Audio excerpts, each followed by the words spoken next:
was the president and who has been the president since January 20th, 2025? Donald J. Trump. Okay. And who was the president in 2024? One believes President Biden.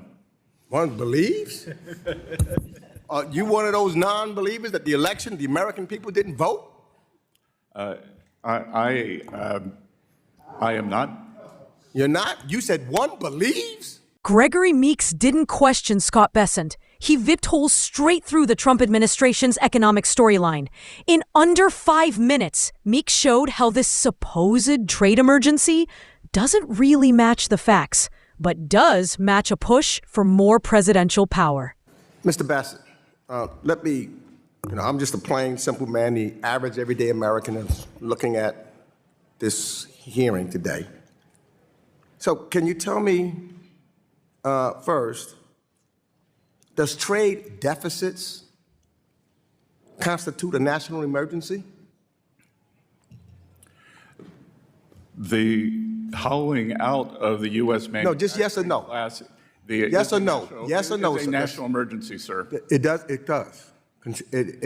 You're telling me trade deficits equals a national or creates persistent and prolonged. Okay. Yes, sir. And do you know also, sir, that for the last 4 decades, we've had trade deficits in the United States of America, and nobody said it was an emergency? Democratic and Republican presidents? You know what that says to me? That it's not an emergency because it hasn't been for 4 decades. It says to me that we should bring tariffs back to the United States Congress so that we can make that determination as the Constitution has said and not try to go around Congress. That's just unbelievable to me. Let me ask this question. Maybe they missed it. Who was the president and who has been the president since January 20th, 2025? Donald J. Trump. Okay. And who was the president in 2024? One believes President Biden. One believes? You one of those non-believers that the election, the American people didn't vote? I am not. You're not? You said one believes? Do you believe in the Constitution of the United States and it should be abided by? I believe in the Constitution of the United States. So you believe in it without any second thought. You don't have to think about it. You believe in it and you would abide by it. Is that correct? I have and I do, sir. Okay.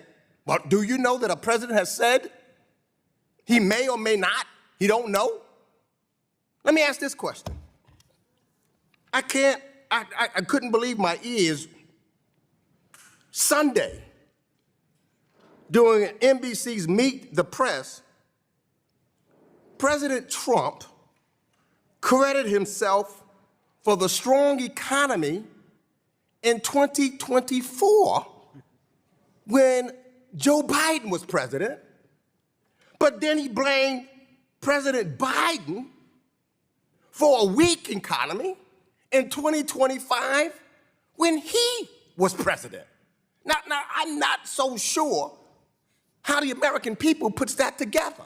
In 2024, strong economy, he tries to take the credit.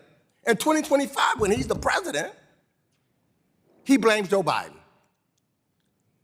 That doesn't make sense to me. I don't think it makes sense to most Americans. And I hope, Mr. Secretary, you're a businessman, it doesn't make sense to you either. It can't possibly make sense to you. Let me ask this question. If a government, say, look, Argentina, I remember when I came here, and Argentina kept failing to pay its debt.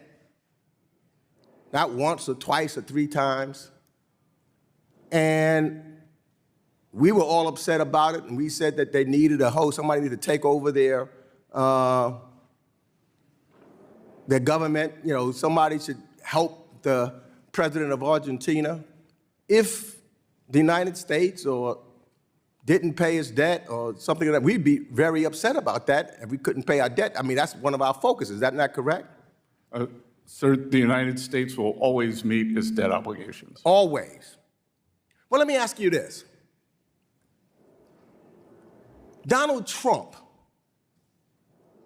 the deal maker, and you didn't answer Ms. Velasquez's questions, no deals, although he said 3 weeks ago that there would be deals.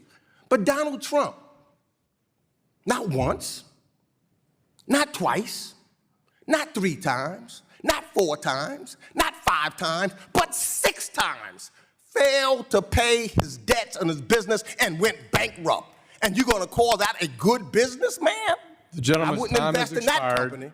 So Meeks starts off by saying he's just a regular guy trying to understand what these folks are talking about. And honestly, that alone already felt refreshing. Because half the time, these hearings are full of economic jargon that goes straight over people's heads. But he kept it grounded. Is a trade deficit a national emergency? Yes or no? And man, the hesitation, the qualifiers, the persistent and prolonged, come on. Meeks cut right through that. He basically said, we've had trade deficits for 40 years under both parties, and nobody called it an emergency until now. How is it suddenly one today? And that moment right there, I felt that, because it hints at something so many Americans feel. Some folks in power keep changing the definition of emergency depending on who's in office. Then Meeks flips the whole hearing on its head with that question about who's actually been president since January 2025. You could hear a pin drop after he said one believes Biden. That was wild. And he wasn't doing it to humiliate anyone. He was checking whether the people running our economy still stand by the Constitution without bending it for political convenience.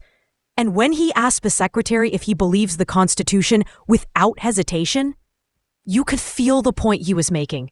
If you believe the Constitution, then you believe the results of an election. Period. No mental gymnastics. And then, man, Meeks went straight into the Sunday interview moment. Trump taking credit for a strong economy in 2024 when Biden was president, but Ben blaming Biden for a weak economy in 2025 when he was president? Guys, that's like claiming you won a game you didn't even play in, but blaming the referee when you finally get on the court. Meeks said it exactly how average Americans see it. It makes 0 sense. But the part that really stuck with me was when Meeks compared the U.S. to Argentina. This idea that if we didn't pay our debts, we'd be furious. And then he dropped the bomb about Trump's 6 bankruptcies. You could tell he wasn't saying it to be petty. He was saying, how can we expect fiscal responsibility from someone who repeatedly couldn't pay his own debts? And honestly, whether you like Trump or not, that's a valid question. At the end of the day, this hearing wasn't about scoring political points. It was about calling out inconsistencies, defending basic constitutional truths, and reminding the people in power that Americans aren't idiots. But what do you guys think? Did Meeks go too far? Or was this the blunt honesty Congress needs more of? Let me know in the comments. I gotta hear your thoughts.